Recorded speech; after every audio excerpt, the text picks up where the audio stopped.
কটা বাজলো দেখেছো?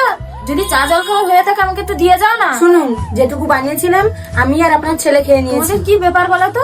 আজকাল সংসারে নতুন নতুন নিয়ম বের করছো। তোমরা দু স্বামী স্ত্রী খেয়ে নিলে আমাকে ডাকলে না? এমন ভাবে বলছেন আমি যেন আপনার দায়িত্ব নিয়ে বসে আছি। কি বললে? যত বড় মুখ না তত বড় কথা।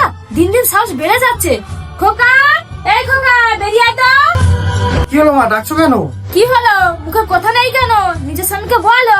জানিস বাবা, সকাল থেকে না খেয়ে বসে আছি, ভাবছি এই ডাকবে এই ডাকবে, বেলা গড়িয়ে দুপুর হলো, এখনো খেতে দেয়নি। তুই এর একটা বিহিত কর বাবা। যদি আমার মতামত জানতে চাও তাহলে বলবো ভুল কিছু বলেনি। হায় হায়, আমার পোড়া কপাল, নিজের মায়ের কষ্টটা তুই বুঝলি না?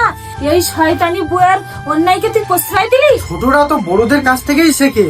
ভেবে দেখো তো, তুমিও তো বোনকে এই সেম পরামর্শই দিয়েছিলে, তাহলে এখন এত মন খারাপ করছো কেন?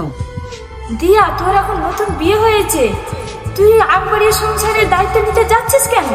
তুই জামাইয়ের সঙ্গে ঘুরবি, বেড়াবি, ফুর্তি করবি। দেখ দিয়া, নিজের ভালো পাগলেও বোঝে।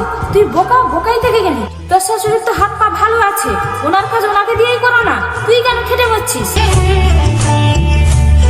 মা, তোমার বয়স হচ্ছে, তোমার যেমন ইচ্ছে তোমার ছেলে বৌমা আদর যত্ন করুক, ঠিক একই ইচ্ছে প্রতিটা বাবা মারই থাকে। মা, তুমি তোমার মেয়েকে যে কুশিক্ষাগুলো দিচ্ছ তাতেও সংসার একদিন ভেঙে যেতে পারে। আর সোম্পাকে আমি শিখিয়ে দিয়েছিলাম যাতে তুমি তোমার ভুলগুলো বুঝতে পারো।